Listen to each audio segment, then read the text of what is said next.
कुछ साल पहले मैंने एक किताब देखी थी जिसका शीर्षक काफी साहसी वादा करता था। उसका शीर्षक था हर बार बहस करें और जीतें। खैर, मैंने वह किताब नहीं पढ़ी है, लेकिन मुझे यकीन है कि लेखक इस विषय में मुझसे कहीं ज्यादा जानता है। मैं हर बहस नहीं जीतता। असल में मैं तो अपनी पत्नी को यह भी नहीं मना सकता कि चॉकलेट से ढके डोनट्स आपके लिए अच्छे हैं। शायद मुझे वह किताब पढ़ लेनी चाहिए। मैं आपको बताता हूं, यीशु को अपने पूरे सेवा काल के दौरान कुछ बहुत ही बहस करने वाले लोगों ने घेरा और पीछा किया है। और हम उनमें से कुछ को फरीसी के रूप में जानते हैं। उन्हें यही कहा जाता था। वे, जहां तक फरीसियों का सवाल है, वे मानते थे कि वे हर बहस जीत सकते हैं और अपने ज्ञान से सभी को प्रभावित कर सकते हैं। लेकिन जैसा कि हमने देखा है, वे प्रभु यीशु के सामने टिक नहीं पाए। अब जब हम सुसमाचारों का कालानुक्रमिक अध्ययन कर रहे हैं, तो यह अभी भी फसह सप्ताह का मंगलवार है और यीशु अभी भी मंदिर में शिक्षा दे रहे हैं। और अब हम पढ़ते हैं मत्ती 22 में कि आगे क्या होता है। पद 15। तब फरीसी गए और उन्होंने उसकी बातों में उसे फंसाने की योजना बनाई। अब वे यीशु को किसी न किसी चालाक सवाल में फंसाने की कोशिश कर रहे हैं, ताकि वे उसे कुछ ऐसा कहने या ऐसी स्थिति लेने के लिए मजबूर कर सकें जिससे वह यहूदी लोगों से अलग थलग पड़ जाए, या शायद उसे रोमी अधिकारियों द्वारा अभियोजन के योग्य बना दें। यहां जो दिलचस्प बात है वह यह है कि फरीसियों ने उन लोगों के साथ हाथ मिला लिया है जिन्हें हेरोदियों कहा जाता है, जिनका उल्लेख मत्ती 22 के पद 16 में किया गया है। अब तक फरीसियों से काफी परिचित हो चुके हैं, है ना? ये वे लोग हैं जो मनुष्य द्वारा बनाए गए नियमों और परंपराओं के कट्टर पालन करता है। वे अपनी धार्मिकता कमाना चाहते हैं, लेकिन वे रोमी सरकार की उपस्थिति और उसके शासन से भी घृणा करते थे।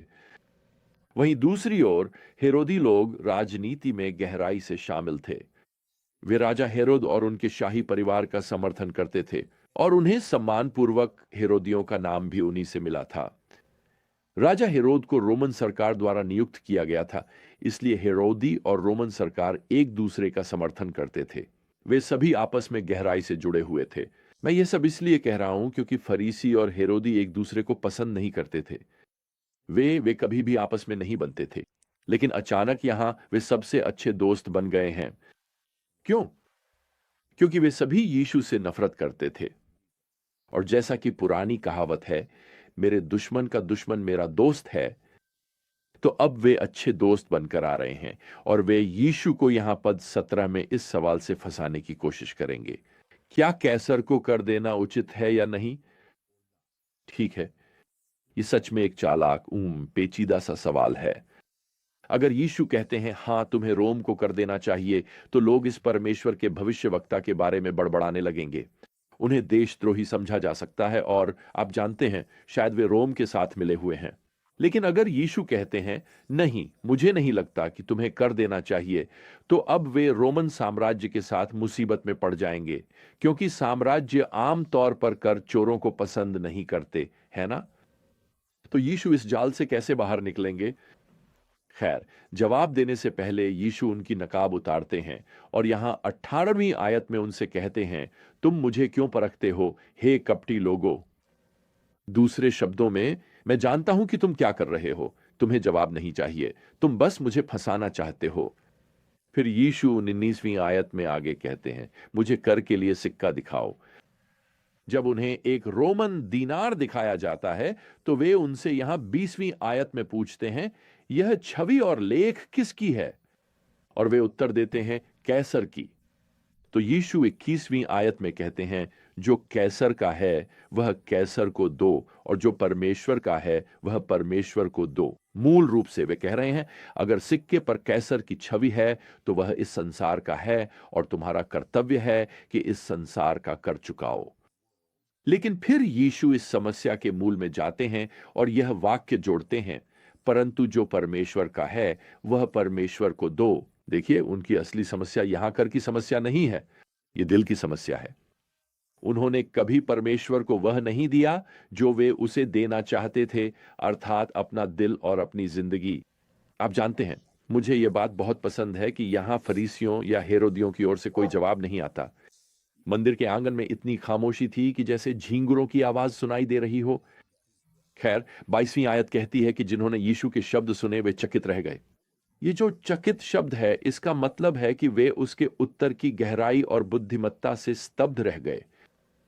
अब अगली बार यीशु की परीक्षा लेने के लिए कुछ सदूकी आते हैं यहां इस आयत में। वैसे सदूकी लोग सनहेद्रिन यानी सर्वोच्च न्यायालय में हावी थे। महायाजक भी सदूकी लोगों के ही बीच से चुना जाता था। वे मूसा की व्यवस्था का समर्थन करते थे। वे वास्तव में केवल पुराने नियम की पहली 5 पुस्तकों के प्रति ही निष्ठावान थे। तो इसी वजह से वे स्वर्गदूतों में विश्वास नहीं करते थे। वे मृतकों में से किसी भी प्रकार के पुनरुत्थान में विश्वास करने से इनकार करते थे। वे किसी भी प्रकार के भविष्य के शाश्वत जीवन में विश्वास नहीं करते थे। तो यहां सदूकी लोगों के पास किस तरह का चालाक सवाल है? खैर, इसमें कोई हैरानी की बात नहीं है। उनके पास एक चालाक सवाल है और वह पुनरुत्थान के बारे में है। अब फिर से वे उत्तर में रुचि नहीं रखते। वे बस यीशु के पुनरुत्थान में विश्वास को मूर्खतापूर्ण या बेतुका दिखाना चाहते हैं। तो यहां है सवाल, आयत 24। गुरुजी, मूसा ने कहा था कि यदि किसी पुरुष की संतान न हो और उसकी मृत्यु हो जाए तो उसका भाई उसकी विधवा से विवाह करे और अपने भाई के लिए संतान उत्पन्न करे। अब हमारे बीच 7 भाई थे। पहले ने विवाह किया और उसकी मृत्यु हो गई और उसकी कोई संतान नहीं थी, तो उसकी पत्नी उसके भाई को मिल गई। इसी तरह दूसरा और तीसरा, 7 तक। उन सब के बाद यानी वे सब मर गए, वह महिला भी मर गई। तो पुनरुत्थान में उन 7 में से वह किसकी पत्नी होगी, क्योंकि वे सभी उसके साथ थे? तो यह है उनका चालाकी भरा सवाल। इस महिला के साथ पति थे और वे सभी मर गए। खैर, मुझे तो कहना पड़ेगा, मैं उस महिला पर थोड़ा शक जरूर करता। अगर कोई उससे शादी करता है तो शायद ज्यादा दिन जिंदा नहीं रहेगा। खैर खैर, मुद्दे पर वापस आते हैं। स्वर्ग में वह किसकी पत्नी होगी? खैर, यीशु यहां पद 29 में बहुत कड़ी फटकार के साथ जवाब देते हैं। तुम गलत हो, क्योंकि न तो तुम शास्त्रों को जानते हो और न ही परमेश्वर की सामर्थ्य को। युवाम साज फी दत्तो। यहां यीशु का मतलब है कि तुम लोग बाइबल के बारे में कुछ नहीं जानते और न ही परमेश्वर के स्वभाव के बारे में कुछ जानते हो। वैसे मुझे लगता है कि यीशु आज भी हमारे समय के कई धार्मिक नेताओं से यही बात कहेंगे।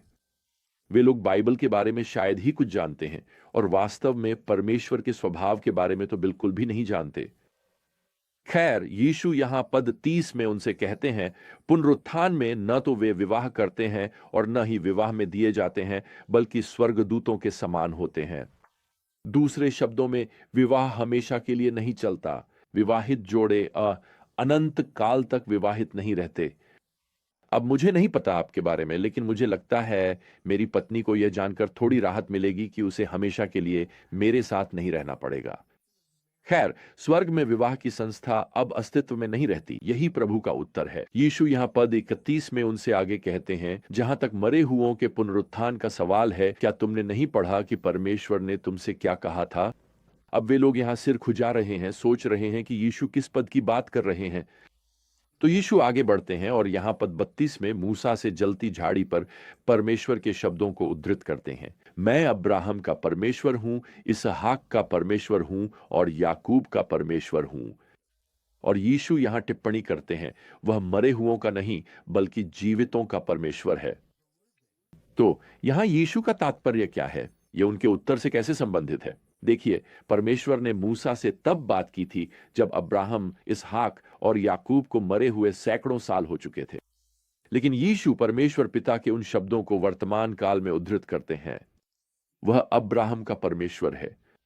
अर्थात ऐसा नहीं है कि वह अब्राहम का परमेश्वर था। यीशु स्पष्ट रूप से समझा रहे हैं कि अब्राहम, इसहाक और याकूब अभी भी जीवित हैं, भले ही वे मर चुके हैं। तो इसके साथ ही मुझे लगता है कि आप फिर से आंगन में उन झिंगुरों की आवाज सुन सकते हैं। सदूकी पूरी तरह से चुप हो गए हैं।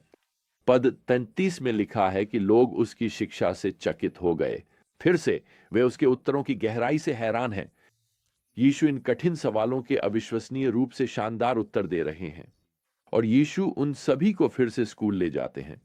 वह उनका ध्यान कहां ले जाते हैं? शास्त्रों की ओर। और क्या यही समस्या नहीं है? क्या यही समस्या आज बहुत से लोगों के साथ नहीं है? वे वे जीवन को समझने की कोशिश कर रहे हैं और यहां तक कि मृत्यु के बाद का जीवन भी, जबकि साथ ही वे उस बात की अनदेखी कर रहे हैं जो परमेश्वर पहले ही बाइबल में कह चुके हैं। तो आइए आज हम उसके वचन पर विश्वास करें। आइए परमेश्वर के साथ बहस जीतने की कोशिश न करें। आइए हम उस पर विश्वास करें। आइए हम उसका अनुसरण करें। आइए आज हम अपना जीवन उसके समर्पित करें। आइए जो कुछ हमने बाइबल से सीखा है उसे अपने जीवन में लागू करें। तो प्रियजनों, हमारी अगली विजडम जर्नी तक प्रभु यीशु मसीह का अनुग्रह, परमेश्वर का प्रेम और पवित्र आत्मा की संगति आप सभी के साथ बनी रहे। आमीन।